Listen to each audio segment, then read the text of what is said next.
පින්නතුනි වෛරය නඩත්තු කරන්න ඈතින් ඉපදෙන්නද ඕන ළඟින් ඉපදෙන්නද ඕන? පින්නතුනි ළඟින්මයි උපදින්නේ. කොච්චරද කියනවනම් ඔය ඇත්තන්ගේ මේ වෙනකල් ඔය හිත රිද්දුවා නම් රිද්දුවේ ඈතින් හිටපු මිනිස්සුද ළඟින් හිටපු මිනිස්සුද? ළඟින් හිටපු මිනිස්සු. වෛරක්කාරයෝ සංසාරේ ඔය සමහර මම මේ තරුණ මහත්තුරුන්ගෙන් අහන්නේ තාත්තලාගෙන් අහන්න දෙයක් නැහැ ඉතින් කොහොමද කියලා තියෙන එකනේ. තරුණ දූ දරුවන්ගෙන් අහන්නේ මේ වෙනකොට ඔය කටෙන් කී පාරක් විතර අම්මට තාත්තට කුණු හරපෙන් බැලලා දෙනවා. සමහර කොල්ලෝ ඉන්න අම්මට වේසි කියලා බයිනෝ. බයින්නද? අපූර්වට බයිනෝ. උන්ට නිච්චයන් නැහැ මෙලෝද. සමහර දරුවෝ ඉන්නෝ තාත්තට කතා කරන්න දන්නේ නැහැ. හැබැයි තාත්තලා දන්නේ නැහැ දරුවන්ට කතා කරන්න. කෙලලා ඇවිල්ලා ගෙවල් වල මොකද කරන්නේ? කෙලලා කියන්නේ මේ. බීලා ඇවිල්ලා. යමු තිරිසන්නු වගේ නැසිරෙන්නේ. ළමයි වැඩිපුරම කුණුහරුප ඉගෙනගෙන තියෙන්නේ කාගෙන්ද? දැන් ඔය දරුවෝ හදපු අම්මලා තාත්තලා මං හිතනවා මේ සේරම කතාවද බඳලා දරුවෝ ඇති කියලා බහුතරයකට. කියනකොට නම් කියයි අපේ ගෙදර නම් කුණුහරුපයක්වත් කියන්නේ නැහැ කියලා. අම්මයි තාත්තයි හදවතට තට්ටුවක් දාලා අහන්න. මේ ඉතින් හෙට ඉඳන්වත් නවත්ත ගන්න ඕන හොඳ. එහෙම නැත්නම් ඔය හිටගෙන බණ අහන එකේ තේරුමක් නැහැ ඒකයි. මේ දරුවා බඩේ ඉන්නකොට තාත්තලා කුණුහරුප්පානවා නැද්ද? ඇති හැටි. මේ අම්මලා මේ වෙනකොට කී ගමනක් විතර වේසි කියලා බැනුම් අහලා ඇද්ද? කාගෙන්ද? අල්ලපු ගැල්ල මිනිස්සු බයිනෝ. පාරේ යන මිනිස්සු කුණුහරුපෙන් බයිනෝද? කවුද බයින්? මෙසනේ බර කසාද ස්වාමියා නෙමෙයිද? දරුවෝ ඉස්සරහ බයින්න තරම් ආත්ම ගෞරවයේ කෙලසන එක නවත්තන්න. මේ සමහර තාත්තලා නේ ඔය දරුවෝ ඉස්සරහ අම්මට බයිනවන්නේ පිට මිනිස්සු පාවලා දීලා බයින්නද? මේ අපූර්වට බයින කවුරු ඉස්සරහද?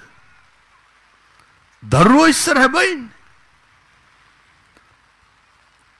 සමහර දරුවෝ ඉන්නෝ ඔය අම්මගේ තාත්තගේ මොකක් හරි ආරවුලක් ඇති වුණාම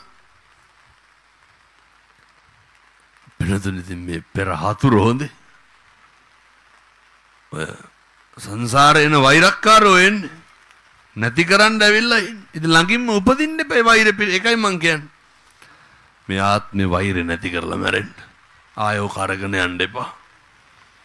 ඔකත් එක්ක පොරබඳින්න එපා. සමහර අම්මලා ඉන්නවා දරුවන්ට උගන්වනවන්නේ තාත්තා අප්පිරියා කරවලා. කවුද අප්පිරියා කරවලා දෙන්නේ? අම්මා.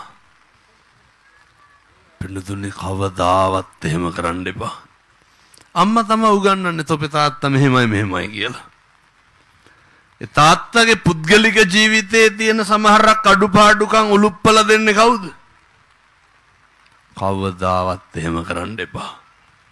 වෙයි තාත්තලා දැනගන්න ඕන තාත්තලා විදියට ඉන්න. තාත්තලා දැනගන්න ඕනේ අම්මගේ ගෞරවය රකින්න පුළුවන් කෙනා කවුද? මේ හරි පොඩි දේවල් මේවා පොඩි නෑ මේවා හරි ලොකුයි පින්නතුනේ. ඕනම දැන් ඔය ඇත්තන්ගේ මොකක් හරි අඩුපාඩුවක් මම මේවා කියන්න ගියොත් බන කියන්න වෙලාවක් නැහැ. මනුස්සේ හැම අසත්පුරුෂය අඳුර ගන්න ඕන එළියෙන්ද ගෙදරින්ද? මේ ලෝකෙට බැනලා වැඩක් තියනවද? සමාජයට බැනලා වැඩක් තියනවද? මේ ගෙදර හැදිලා තියෙන්න ඕනේ. ගෙදර දරා ගන්න පුළුවන් අපේ අම්මලාට තාත්තලාට දරා ගන්න පුළුවන්.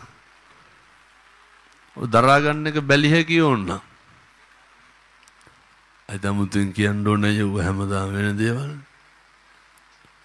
පොඩ්ඩ බැරි වෙච්ච ගමන් පටන් ගන්න නැද්ද තාතෝ කියලා පටන් ගන්න නැද්ද? පොඩ්ඩ බැරි වෙච්ච ගමන් කුණුහරුප වලින් අල්ලන්නේ නැද්ද?